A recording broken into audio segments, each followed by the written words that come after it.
اب کچھ دن پہلے حضور ایک غیر مدی ملا کی ٹیپ سننے، تقریر کی ٹیپ سنی میں نے.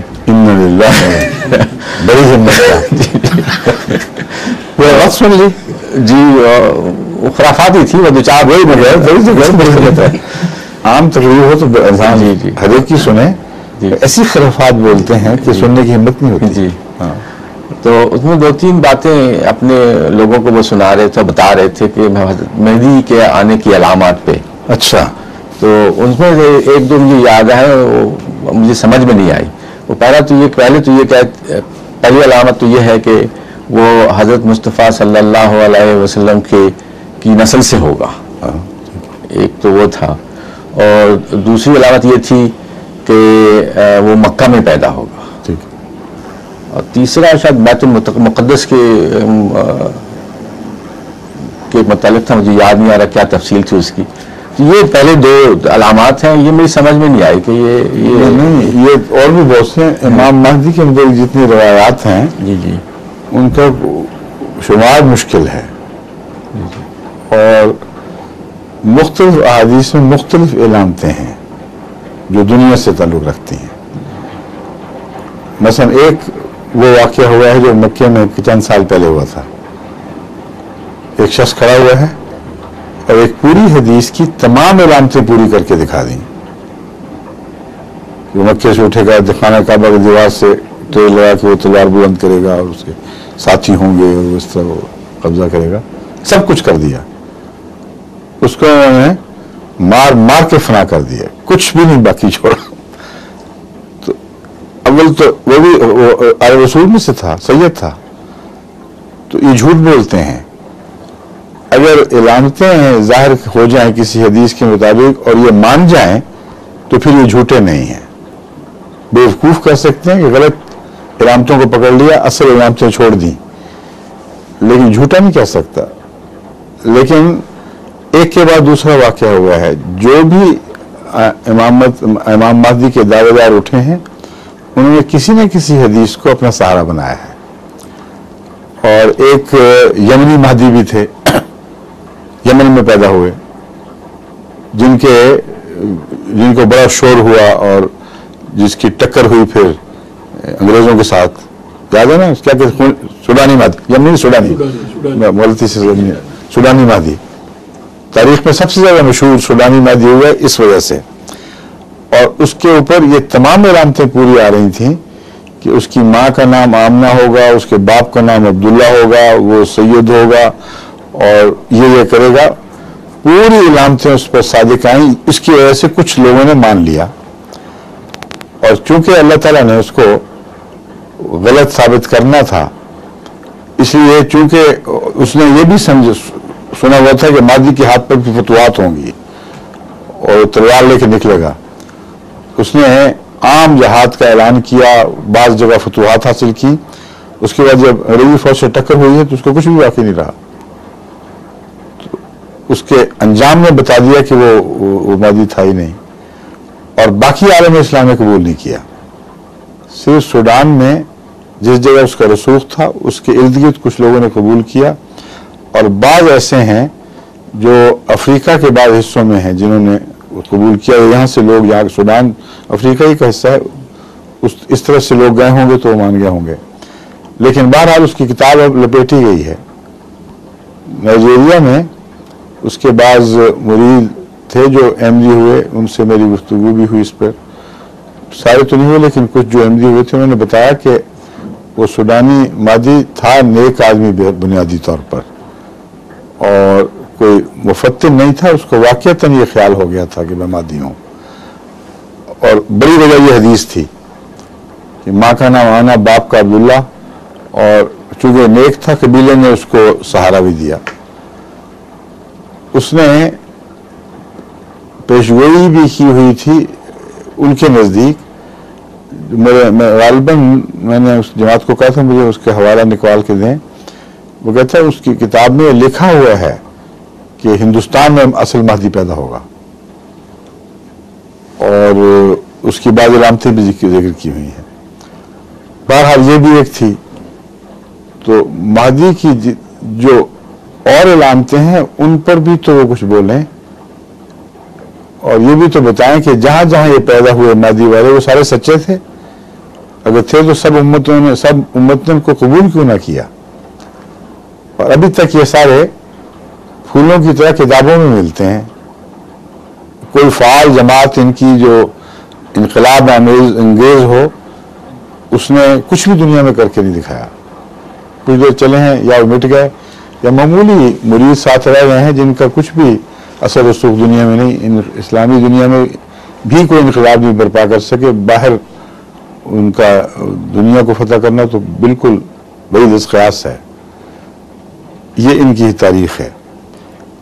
ایک حدیث ایسی ہے صرف مہدویت کے متعلق جس پہ انسان کا کوئی بس نہیں، جس کی کوئی مثال نہیں ہے.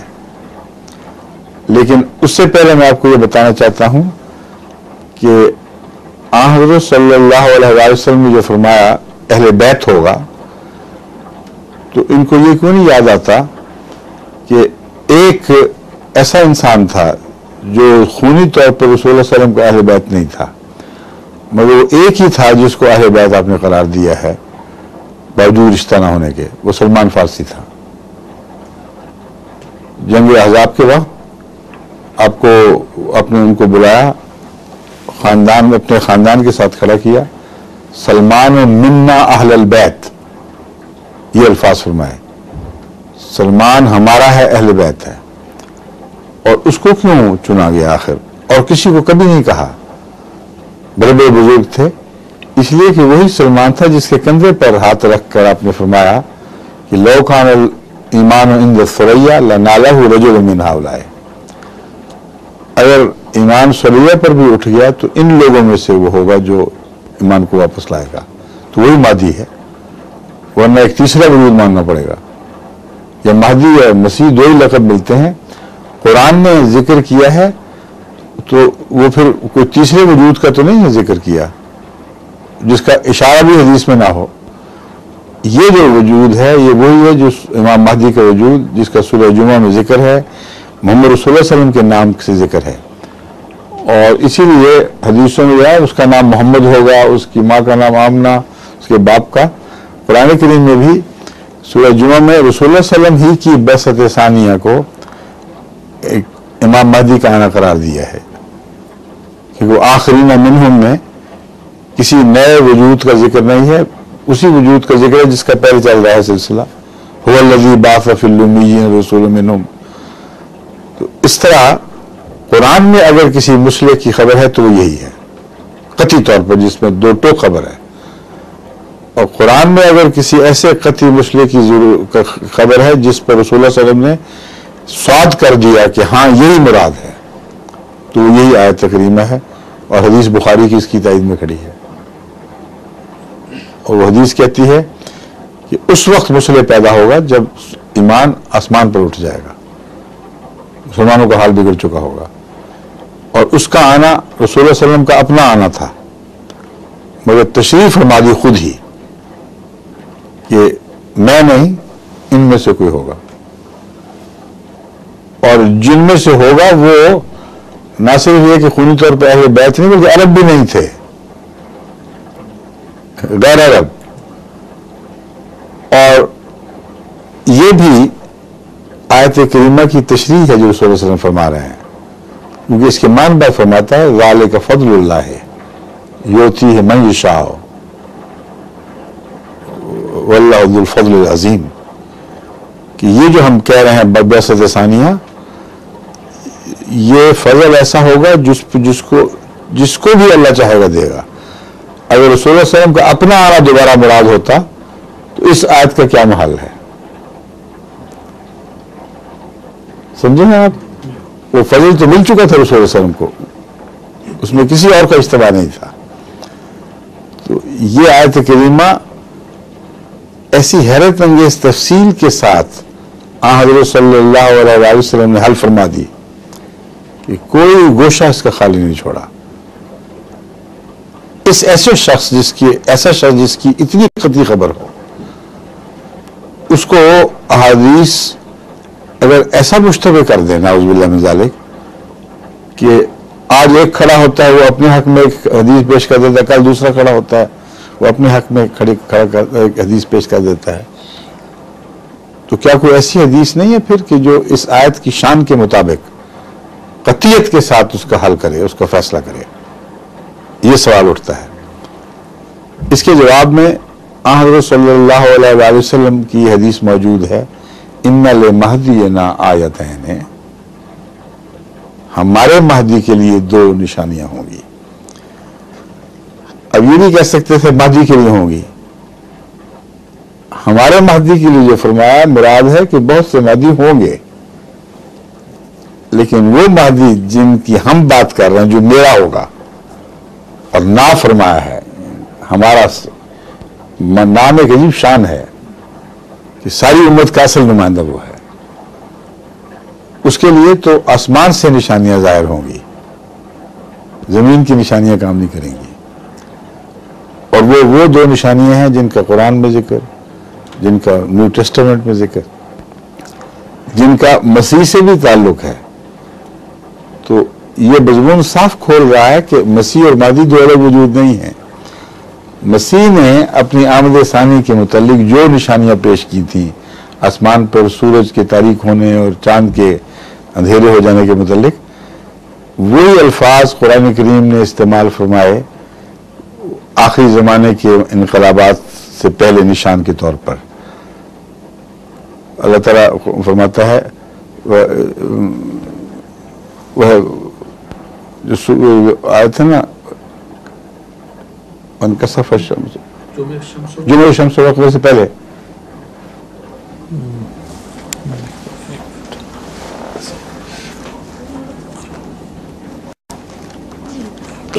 یاد سے مجھے بھی اتری ہے ذہن سے، یہ نکال دیتے ہیں.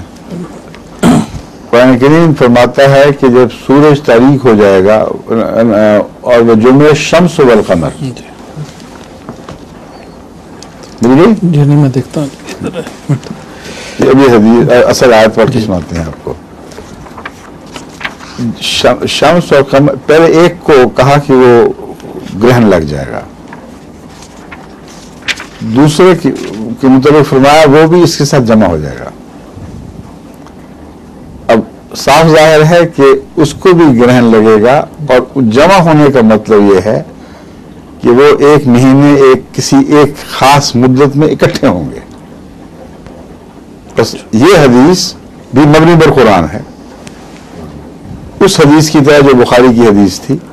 اس لیے یہ بحث اب اس پہ نہیں اٹھ سکتی کہ اس کے راوی کمزور ہیں کہ طاقتور ہیں. بات قطعی ہے، پیشگوئی ایک ایسی عظیم الشان ہے کہ جھوٹا بنا ہی نہیں سکتا، اور قرآنی آیت کے مطابق ہے، بالکل اس کی تطبیق کر رہے ہے اس کے اوپر. تو جس کو قرآنی تطبیق حاصل ہو، جس کا مزاج ایسا ہو کہ جو مزاج آسمانی ہے، اور نوعیت ایسی ہو کہ باریک حد تک وہ مطابقت رکھتی ہو. جمعہ الشمس والقمر میں جو اشارے ہیں وہ بہت ہی حیرت انگیز ہیں. ایک تو یہ کہ ان کا اکٹھا کسی صورت میں ہونا. رسول اللہ صلی اللہ علیہ وسلم، جی بالکل، یہ سورہ القیامہ کی ابتدائی آیات میں سے ہے. اعوذ باللہ من الشیطان الرجیم. یسأل ایانا یوم القیامہ فاذا برق البصر وخسف القمر وجمع الشمس والقمر. خسف القمر ہے، سورج نہیں تھا، خسف القمر. جی چاند نے پہلے گرہن لگنا تھا، یہ بھی ایک حکمت کی بات ہے. جی. اور کیونکہ چاند کی گرہن کی راتیں پہلے آتی ہیں، سورج نے بعد میں لگنا تھا، اس لیے قرآن کریم نے بھی پہلے شمس، حالانکہ بڑی چیز ہے، وہ نہیں فرمایا، بلکہ خسف القمر ہو، قمر کو گرہن لگے گا. اور وہ حضرت مسیح نے جو کہا تھا تاریک ہو جائے، وہ روشنی دینا چھوڑ دے گا، اس کا مطلب بتا دیا. اور اس کے ساتھ سورج کو سے بھی یہی واقعہ ہوگا، اور دونوں اکٹھے ہو جائیں گے. اب اکٹھے میں گرہن میں اکٹھے ہونا، مہینے میں اکٹھا ہونا، رمضان میں اکٹھا ہونا، یہ ساری باتیں آ گئیں. اور جمع کا لفظ سورہ جمعہ کی طرف بھی اشارہ کر رہا ہے، جس میں اگلوں اور پہلوں کے اکٹھے ہونے کا ذکر ہے. اولین اور آخرین کا لما یلحقوا بہم، ایسے لوگ جو ابھی تک نہیں ملے وہ ان کو ملا دے گا. تو اب دیکھیں اندرونی طور پر قرآنی رشتے آپس کے، حدیث کے ساتھ ان کے اس کے رشتے کتنے مضبوط اور قطعی ہیں. ان پر کوئی شک کا سایہ ڈال کے دکھائے ناممکن ہے. پھر جب آسمان کی گواہی ظاہر ہو جائے، اور آج تک اس سے پہلے کبھی کسی ایک دعوے دار نے بھی دعویٰ تک نہیں کیا کہ دیکھو میرے حق میں یہ ظاہر ہو گئے. تو یہ بحث جس میں ہم پڑھ چکے ہیں، ہم نے ثابت بھی کر دیا ہے، تھی بے ضرورت کہ تاریخ سے، چاند گرہن کی تاریخوں سے ثابت کیا جائے کہ کسی ایسے مادی کے زمانے میں چاند سورج کو گرہن نہیں لگا جو اس کے دعوے کے بعد لگا ہو، اور پھر وہ مادی کامیاب بھی ہو گیا ہو. کل 6 واقعات ہوئے ہیں تمام 1300 سال میں، یا آج سے پہلے 1400 سال میں، جن میں چاند سورج کو اکٹھا اس طرح گرہن لگا ہے رمضان کے مہینے میں ان شرطوں کے ساتھ. اور ان زمانوں میں مادی وہ تھے ہی نہیں، جو اگر کوئی مادی تھا، یہ ساری تفصیل ہم نے اپنے جلسے کی تقریر میں بیان کی تھی. مادی تھا بھی اگر کوئی تو گرہن لگنے سے پہلے طائب ہو چکا تھا. یہ اللہ کی شان دیکھے، یا ختم ہو گیا تھا یا ختم ہو گیا ویسے ہی. اور کسی مہدی کے دعوے دار کو توفیق ہی نہیں ملی کہ اشارہ ہی کر سکے، اس کے اوپر پتہ ہی نہیں. اور آج یہ کہنا مشکل ہے کہ آیا یہ گرہن جو تھا وہ اس جگہ پہ جہاں سے وہ دعوے دار تھا وہاں جمع ہوا تھا کہ نہیں.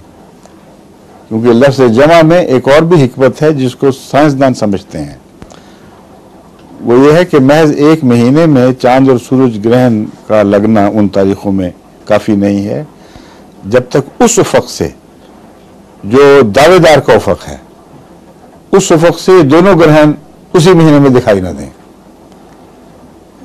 کیونکہ بسا اوقات یہ ہوتا ہے کہ اس افق پر ہو سکتا ہے رمضان کے مہینے میں چاند کو ان تاریخوں میں گرہن لگ جائے، مگر دنیا میں گرہن ضرور لگے دوسرا، لیکن اس افق سے دکھائی نہ دے، تو وہ مادی کے لیے تو گواہ نہ بنے گا. بس یہ ایک معمولی شرط نہیں ہے، بے حد مشکل باریک شرطیں ہیں جو سب جمع ہو گئی ہیں، اور کسی انسان کی طاقت نہیں کہ اس ایسی شاندار پیشگی کو مثال سوچ بھی سکے. خدا یہ کہ کسی جھوٹے نے گھڑ کے بنا دی اور پھر وہ پوری بھی ہو گئی، واقعتاً ہو بھی گیا. تو یہ صرف مولویوں کی ضدیں ہیں، ان سے کیا بحث کریں گے آپ.